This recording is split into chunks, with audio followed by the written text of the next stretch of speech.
दी human rights justice organisation के वफ्द का सानिया गुल प्लाजा का दौरे के दौरान शाहिद इकबाल एडवोकेट रियाज उल हसन एडवोकेट ने मीडिया से बातचीत करते हुए कहा कि सानिया गुल प्लाजा के जिम्मेदारान और सदर यूनियन तनवीर कासिम पास्ता के खिलाफ सिंध हाई कोर्ट में दरखास्त दायर कर दी गई है। मैं ह्यूमन राइट जस्टिस ऑर्गेनाइजेशन का इंफॉर्मेशन सेक्रेटरी, हम तमाम जो भी मुतासर खानदान हैं उनके साथ शाला बचाना खड़े हैं और अभी तक जितने भी हुकूमत के खोखले नारे उन्होंने दावे किए वो सब खोखले ही साबित हुए हैं।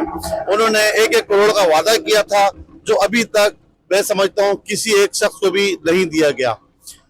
लोगों का करोड़ों रुपए जल गया, पैसा फिर आ जाएगा, मामला फिर चल जाएंगे, कारोबार फिर चल जाएंगे। जो जानी नुकसान हुआ, जो घरों के चिराग, जो माओं की गोदें उजड़ गई, जो बहनों के भाई चले गए, उनका हिसाब कौन देगा।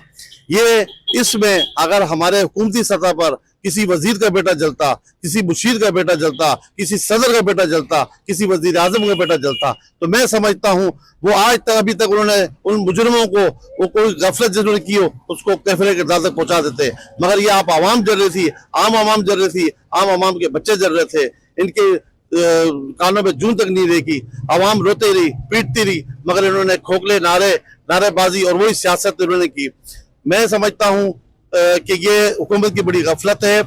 अभी तक जो तनवीर पाशा आजाद घूम रहा है इसको गिरफ्तार किया जाए और इससे पूछगछ की जाए कि ये लाखों करोड़ों रुपए जो आवाम से लूट रहा था हर महीने मेंटेनेंस की मद में, वो कहाँ गए, उसका हिसाब उससे लिया जाए। और उसके अलावा इसने फायर अलार्म या फायर की जो आजकल पोल आ रही है, दुनिया चांद पे पहुंच गई, उससे आगे चली गई है और हम तक अभी तक आग पे काबू नहीं पा सके। ये तो मैं समझता हूँ इसकी ये खुली उसकी गफलत है कि उसने फाइल अलार्म या फाइल बोर्ड वगैरह क्यों नहीं लगाई। और इसके अलावा मैं तमाम खानदानों से ये कहता हूँ कि हमारी ह्यूमन राइट जस्टिस ऑर्गेनाइजेशन के लिए कोई भी उनको मदद दरकार है, हम फ्री ऑफ कॉस्ट करेंगे और हम वक्त उनके साथ हैं।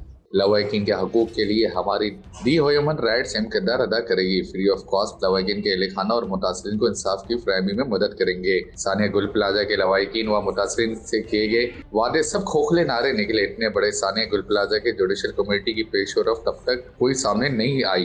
जैसे कि अभी शाही साहब ने भी कहा है कि जब आरजे मॉल में आग लगी थी तो उस वक्त भी ये वहाँ प्रेसिडेंट थे और यहाँ भी एक प्रेसिडेंट है इस वक्त ये, तो ये एक सवालिया निशान है। तो मैं समझता हूँ कि गवर्नमेंट को चाहिए इस पर आज़ादाना तहकीकात कराई जाए कि ये आखिर ऐसा क्यों हुआ। और बेक वक्त एक जगह एकदम से जो है तमाम फ्लोरों पे आग लग जाना और इतनी ज्यादा शिद्दत से आग लगना कि उसको जो है वो काउंटेबल नहीं है और एकदम से पूरी इमारत का ढह जाना, तो ये सब एक तरफ से सवालिया निशान बनते हैं। तो मैं समझता हूँ कि इस पर गवर्नमेंट को बाकायदा सीरियसली सोचना चाहिए।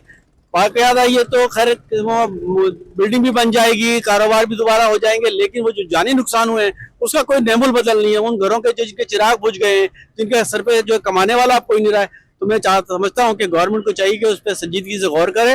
देखिए ऐलान की तो जहाँ तक बात है, पहले भी ऐलान हुआ था, पिछले दिनों जो है वो जेडीसी वालों ने दिखाया था कि जिनको ऐलान हुए थे उनको अब तक पैसे नहीं मिले। तो इस बार इस दफा इसको बाकायदा इंश्योर कराया जाए कि उन तक ये मुआवजा पहुंचे और उनको बाकायदा दादरसी की जाए उनके कारोबार के हवाले से भी, उनकी फैमिलीज के हवाले से भी।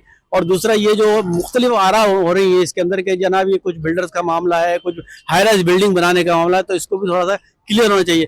वैसे तो खैर सीएम साहब ने इस पर कहा है कि जी उतनी ही मंजिला बनेगी, लेकिन लोगों के डाउट्स बाकायदा क्लियर होने चाहिए।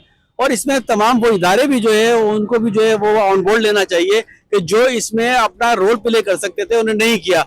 सेफ्टी मेजर नहीं थे, दुकानों के अंदर जो है वो सिलेंडर होते हैं आजकल, तो जो है वो छोटी छोटी बॉल्स होती हैं, वो अगर दुकान में रखी होती तो हर दुकान की ऑटोमेटिकली आग बुझ जाती, लेकिन ऐसा कुछ भी नहीं था, ना सेंसर लगे हुए थे। इतनी बड़ी बिल्डिंग है, शॉपिंग मॉल है बहुत बड़ा, तो मैं समझता हूँ इंतजामिया पे तो सबसे पहले सवाल उठता है कि इतने सारे दरवाजे थे, हफ्ते का दिन था, हफ्ते के दिन जो है शॉपिंग भी ज्यादा होती है, पब्लिक भी ज्यादा होती है, तो वहाँ थोड़ा सा ज्यादा केयर करनी चाहिए थी।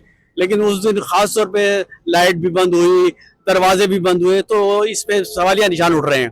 तो मैं समझता हूँ गवर्नमेंट को इस पे संजीदगी से सोचना चाहिए और इदारों को सोचना चाहिए और आइंदा के लिए कोई ऐसा लाएमल तय किया जाए कि जिसमें ऐसे इंसिडेंट दोबारा ना हो सके। अफसोस तर बात है यूनियन के सदर तनवीर पास्ता के खिलाफ भी इंक्वायरी की जाए। माहाना दुकानदारों से लिए जाने वाली रकम में कोई फायर सेफ्टी सिस्टम नस्ब नहीं किए गए। इतने बड़े सानिए के बाद अब शॉपिंग मॉल मालकान को फायर सेफ्टी याद आ रहे हैं। हमने इंसानी हकूक निभाते हुए अदालत से रुजू कर लिया है। सानिए के लवाकिन के एहले खाना मुतासरीन के लिए मुआवजे के लिए दरखास्त दायर हो गई है। बस बहुत हो गया कराची अवाम के साथ खिलवाड़। अल्लाह पाक लवाकिन के एहले खाना को सब्र व जमील अता फरमाए। आमीन।